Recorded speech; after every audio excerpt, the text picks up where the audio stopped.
Well, Nick is wrong about our plans because, of course, we are going to raise $5 billion from tax evasion and aggressive tax avoidance as we've done in this Parliament. And that's part of the balanced plan that also involves putting more money into our NHS and cutting taxes for working people. Very wealthy but here, the very wealthy include some of the tax avoiders and evaders.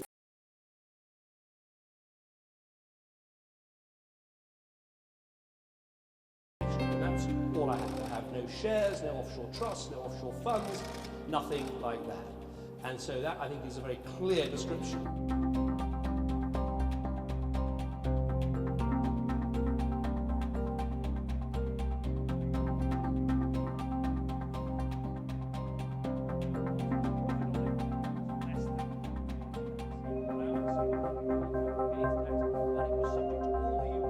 I did own stocks and shares in the past, quite naturally, as my father was a stockbroker. I sold them all in 2010 because I wanted, if I was going to become Prime Minister, you know, I don't want anyone to say you've got other agendas or vested interests or all the rest of it. And I did. Samantha and I had a joint account and we owned 5,000 units in Blairmore Investment Trust, which we sold in January 2010. That was worth something like £30,000. But it's not a private matter if tax has not been paid, and so an investigation must take place, independent investigation, unprejudiced, to decide whether or not tax is owed or not.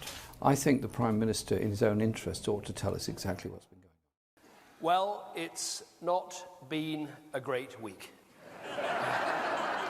I know that I should have handled this better. I could have handled this better. I know there are lessons to learn, and I will learn them. And don't blame number 10 Downing Street or nameless advisors. Blame me, and I will learn the lessons.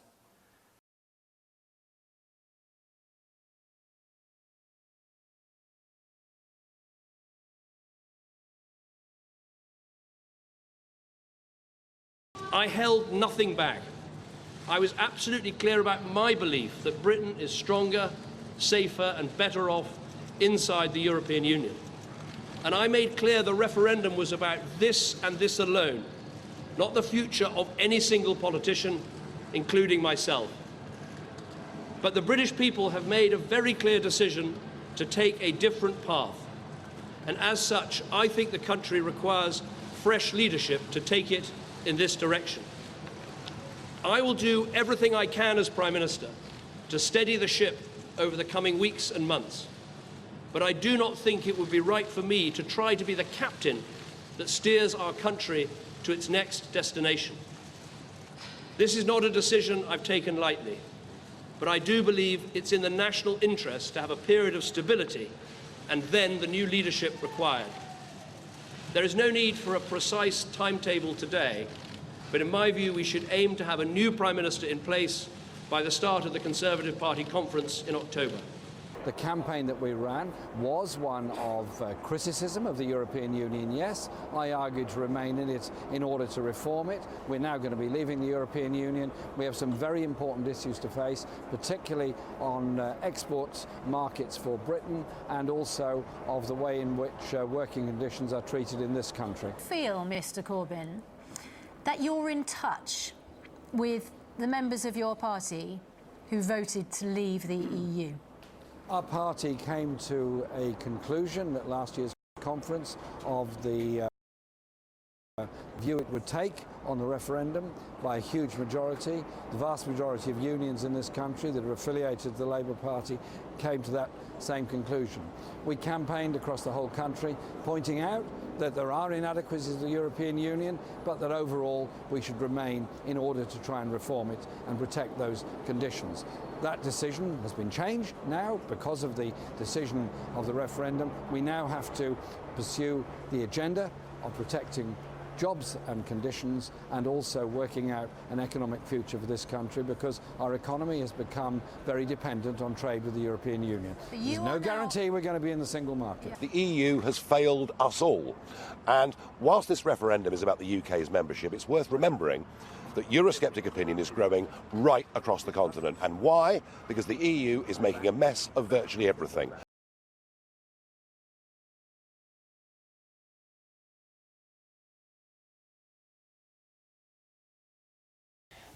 Well, it seems to be about the difficulties of getting John McDonnell and Jeremy Corbyn aligned and signed up fully to a fully engaged pro-EU campaign. The interesting thing is the silences, in a way. It's the moments when somebody's sort of trying to say, look, it's going to be really difficult because I'm not sure I'll be able to get him signed up to this. But I think if you were to write bubbles above people's heads, they'd be saying, I don't think Jeremy really supports this. From my own experience, I mean, I know that it was often a kind of daily battle to try and get anybody to, either of them, to appear on the Labour bus or to, agree a speech or, it was just really hard work. Why would it be so hard if Labour was for Remain? Why wouldn't Labour's leader want to take more of a part in the Remain campaign? It's a mystery to me. I mean, I think it's a bit of a betrayal, really, of the Labour Party because, in particular, as we know, 3/4 of young people voted for Remain. And that, in the end, was a betrayal of all those young people who voted for Jeremy and wanted us to stay in the European Union. It's not just arcane, is it, Mr Corbyn? Nobody's ruling out Remain as an option. Let's go back on some of your quotes. It's about jobs and the referendum happened. It's about jobs. Respect the result. It's about jobs and living standards. February 2017, in response to Tony Blair. Referendum happened. Let's respect the result. Democracy happened. Respect the results. And now nobody's ruling out Remain as an option. That is there in the motion as a discussion that will take place depending on what the outcome of these negotiations are. But we're getting into slightly hypothetical territory here. It's your motion that gets into the hypothetical territory. I mean, I think the point is that there was zero chance of this, of you backing the idea of Remain, and now there's a chance. You've opened up, and from the cheers from your membership, you've opened up the chance of Brexit not happening. Our party is determined to protect people's jobs, living standards, and ensure that trade relationship with Europe. You've got a Tory party that's trying to do some sweetheart deal with Trump, which will be very damaging Have to our the facts economy. changed, or did you change your mind? Or both?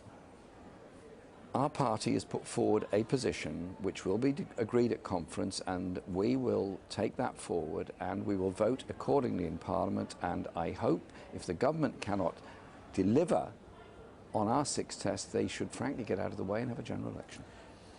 Labour is a party which says we will take no deal off the table and the people will have a choice in the future as to whether they remain in the European Union or they accept what would be very, very damaging no deal exit from the EU with the consequences for food prices, for medicine supplies and industrial investment. I'm about to go to Buckingham Palace to tender my resignation to Her Majesty the Queen and to advise her to ask Boris Johnson to form a new administration. I repeat my warm congratulations to Boris on winning the Conservative leadership election. I wish him and the government he will lead every good fortune in the months and years ahead. Their successes will be our country's successes, and I hope that they will be many. Their achievements will build on the work of nearly a decade of Conservative or Conservative-led government. Referring to his surrender bill, he said, and I quote, last week, "Let this bill pass and gain royal assent, and then," he said, "we will back an election." Well, the surrender bill, the Surrender Act has now passed. It has gained royal assent. He has done his level best to wreck this country's chances of a successful negotiation. By his own logic, he must now back an election. And so, Mr. Speaker, I am retabling the motion for an early general election. I don't want an election. I hope this step would be unnecessary. Yet I have accepted the reality that an election is the only way to break the deadlock in the House and to serve the national interest by giving whoever is Prime Minister the strongest possible mandate to negotiate for our country at next month's European Council. Labour, too, have accepted this reality in their own leaflets this weekend. This weekend, they say, we need a general election now. We need a general election now. That's what it says. And yet, throughout the weekend, the right honourable gentleman's cronies, together with those of other opposition parties, have been trying to disguise their preposterous cowardice by coming up with ever more outrageous excuses for delaying an election until the end of October or perhaps November or when hell freezes over. In the dither, delay and procrastination, that has become the hallmark of the opposition. We have a parliament that is unable to be prorogued, is unable to, doesn't want to have an election, and I think it's time we took things forward. As the law currently stands, the UK leaves the EU on October the 31st, come what may. But the interesting thing, the exciting thing for us now is to get a good deal, and that's what we're working on. And look, I'll be honest with you, John, it's not made much easier by this kind of stuff in Parliament or in the courts. You say, as the law stands, we leave on October the 31st. That's not true, is it? As the law stands, we cannot leave with no deal on October the 31st without the permission of Parliament. As the law stands, we leave on October the 31st, and I'm very good to see you. Hopeful. And good to see the Prime Minister, my friend Boris Johnson. We have a deal. And this deal means that there is no need for any kind of prolongation. This is a fair, a balanced agreement. It is testament to our commitment to finding solutions. It provides certainty where Brexit creates uncertainty. It protects the rights of our citizens, and it protects peace and stability on the island of Ireland. There will be no border on the island of Ireland, and the single market will be protected. The deal is not about us. The deal is about people and peace. And I look forward to continue my conversations with Boris, because we'll start the negotiations on the future relations immediately after the deal will have been approved. We'll start our debates on the 1st of November without interruption.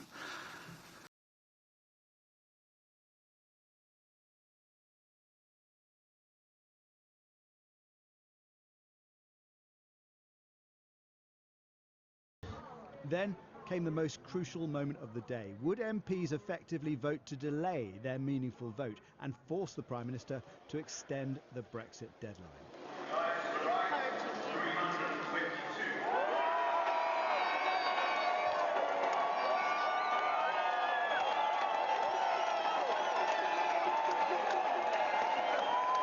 Mixed messages from British Prime Minister Boris Johnson. One letter to EU Council President Donald Tusk requesting a Brexit extension, but left unsigned. And another letter to Tusk, arguing against such a delay, this time bearing the UK Prime Minister's signature.